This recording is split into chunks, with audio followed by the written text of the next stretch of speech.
Pria ini baru saja keluar dari kamar seorang wanita. Kemudian ia segera mendekati gadis cantik, dan pergi membahas di kasur. Setelah membahas, ia kemudian mendekati seorang supir wanita. Akhirnya menghabiskan waktu setengah jam. Pria ini bernama Gabriel, adalah wakil direktur penjualan di sebuah perusahaan. Dia mempunyai sebuah keterampilan khusus. Hanya membutuhkan waktu 5 menit. Ia bisa membuat wanita jatuh cinta padanya. Bagaimana tidak, ia baru saja memanjakan seorang gadis. Setelah membersihkan mulut, ia ingin kabur diam-diam.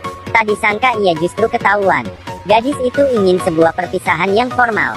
Tetapi bahkan ia tidak mengetahui nama gadis itu. Setelah turun dari atas, ia kemudian melihat seorang gadis lagi. Akhirnya keduanya membahas kehidupan di atas kasur. Setelah itu, Gabriel baru kepikiran ia harus pergi bekerja. Jadi ia buru-buru memanggil sebuah mobil. Kemudian ia menyadari supir adalah seorang wanita cantik, dan ia menghabiskan waktu setengah jam. Akhirnya ia telat dengan sempurna. Setelah tiba di kantor, dia buru-buru mengganti pakaian bersih yang disediakan asisten, dan masuk ke dalam ruang rapat. Hanya dengan beberapa kata, ia mengalihkan ketidaksenangan pelanggan karena ia telat. Bahkan para pelanggan memuji rencana kerjanya. Setelah rapat, Gabriel dipanggil oleh bosnya. Saat ini Gabriel masih berpikir, bos akan berterima kasih dan menaikkan gajinya. Tetapi bos memberitahunya dengan yakin, bahwa kamu telah dipecat. Gabriel sangat tidak mengerti, apa yang terjadi. Bukankah baru saja ia baru menandatangani sebuah bisnis besar untuk perusahaan? Apakah ada lubang di kepala bos? Orang pintar sepertinya mau dipecat. Karena Gabriel tidak hanya meniduri asistennya, bahkan istri dan anaknya pun ia tidak lepaskan. Jadi ia ingin memecat Gabriel. Tetapi dengan santainya Gabriel memberitahu bosnya, dia memiliki penyakit tidak bisa menolak perempuan yang mendekatinya. Bukan benar-benar ingin melukai mereka.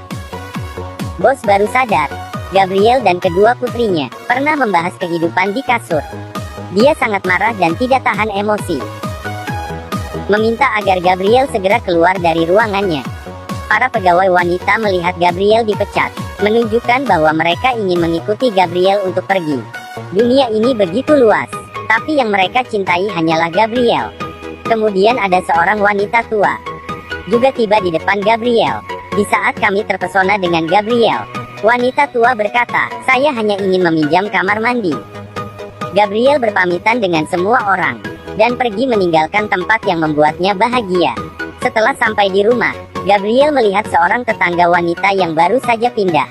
Kali ini dia akan beraksi lagi. Gabriel mulai mendekati tetangga wanita. Dengan nada godaan ia berhasil menggoda tetangga itu. Setelah bersenang-senang, Gabriel pulang ke rumah dengan penuh semangat. Paman yang berada di meja makan, melihat Gabriel yang kelihatan senang, dan berkata dengan sedikit marah, makanan sudah dingin baru kamu pulang. Apakah karena bersenang-senang di samping? Gabriel sedikit tidak berdaya dan berkata, saya hanya membantunya memindahkan sedikit barang. Anak baik. Dinding tembok besar tidak setebal mukamu. Untuk bertahan hidup, Gabriel terpaksa harus mencari pekerjaan.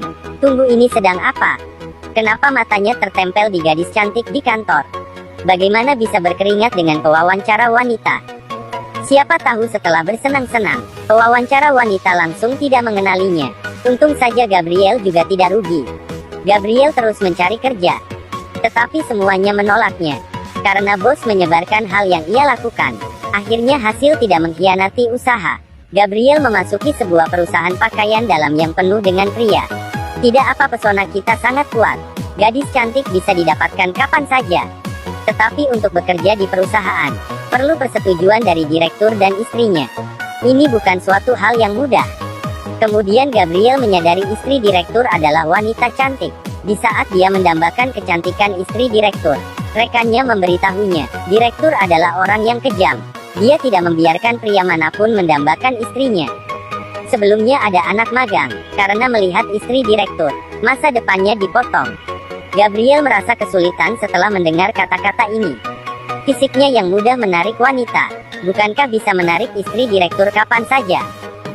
Ini juga berarti, dia akan dengan mudah dihabisi oleh direktur. Ini tidak boleh terjadi. Demi kehidupan bahagia ke depannya, Gabriel mencari sebuah klinik psikologi untuk menyembuhkan penyakit aneh menarik wanitanya. Karena daya tariknya, hanya perlu waktu 5 menit untuk membuat seorang wanita jatuh cinta padanya. Tetapi demi pekerjaan, dia terpaksa harus menyembuhkan penyakit ini. Untuk mengobati penyakit ini, ia mengenal gadis cantik bernama Mary di klinik. Setelah bertemu Mary, penyakit lamanya kambuh. Ia segera menggoda Mary. Ini membuat Mary sangat jijik.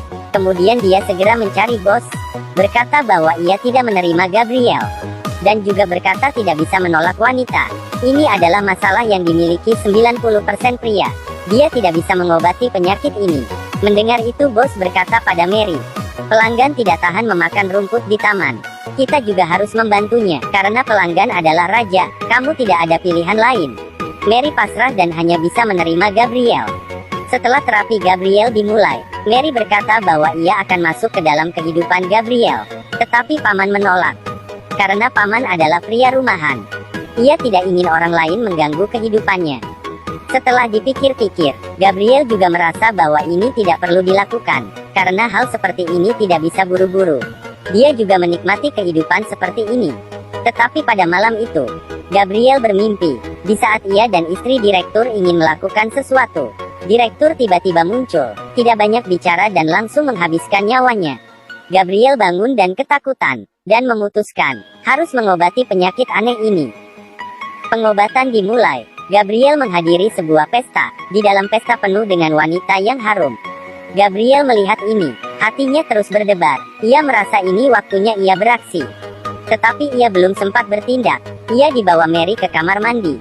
Tempat ini membuat Gabriel semakin tidak sabar. Di saat dia dan Mary ingin melakukan suatu hal, Mary mengenakan sabuk listrik di pinggangnya.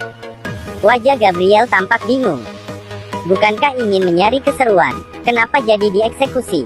Mary berkata, sabuk listrik ini untuk mencegahmu mendekati wanita.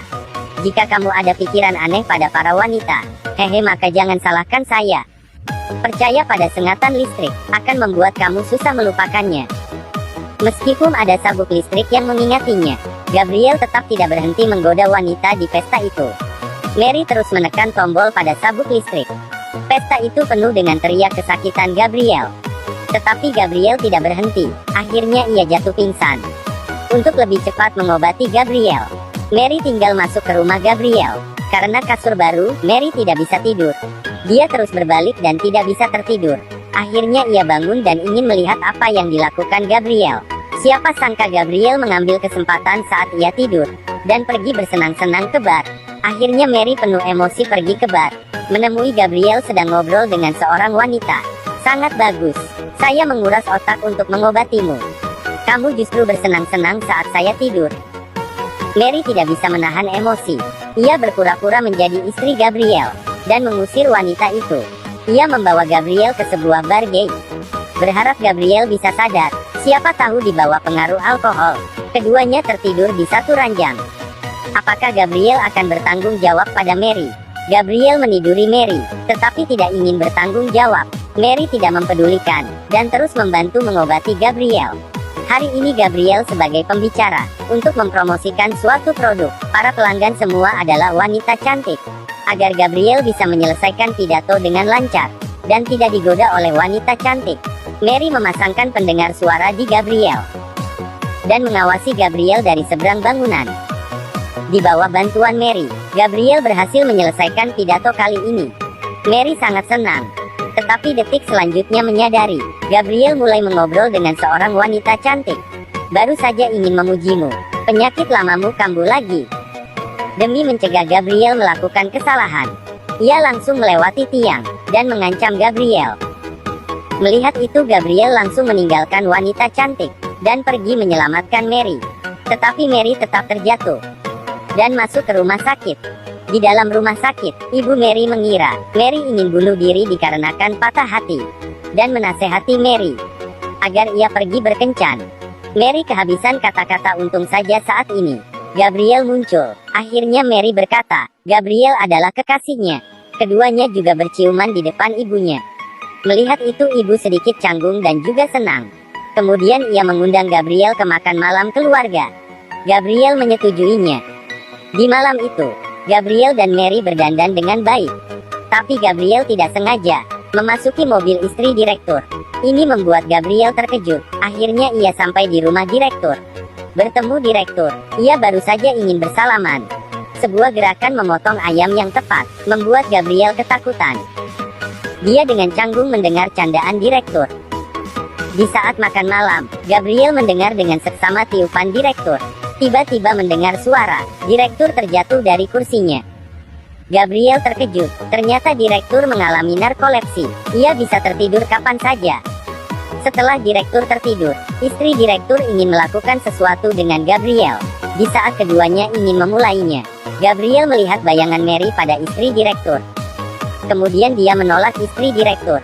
Ia menyadari ia telah jatuh cinta pada Mary. Jadi ia tidak takut ia akan dipecat karena menolak istri direktur. Dia tidak menyesalinya. Siapa tahu setelah dia ditolak, ia mengulurkan tangannya pada Gabriel dan menyambutnya masuk ke dalam perusahaannya. Ternyata ini adalah ujian dari istri direktur. Untung saja Gabriel menyadari isi hatinya. Kemudian Gabriel menaiki mobil direktur dan pergi ke pesta makan malam keluarga Mary. Siapa tahu penyakit narkolepsi tiba-tiba kambuh. Ia tertidur saat mengendarai mobil. Gabriel ketakutan. Untung saja ia tiba dengan selamat di rumah Mary. Dia memanggil Mary dan memberitahu Mary tentang perasaannya. Mary menerima Gabriel karena ia juga telah jatuh cinta pada Gabriel. Keduanya kemudian hidup bahagia. Film ini berakhir di sini. Jika kamu memiliki penyakit seperti Gabriel, apakah kamu akan memilih mengobatinya? Beritahu saya jawaban kamu di kolom komentar. Terakhir, bagi teman-teman yang menyukai, jangan lupa suka, ikuti dan bagikan video ini.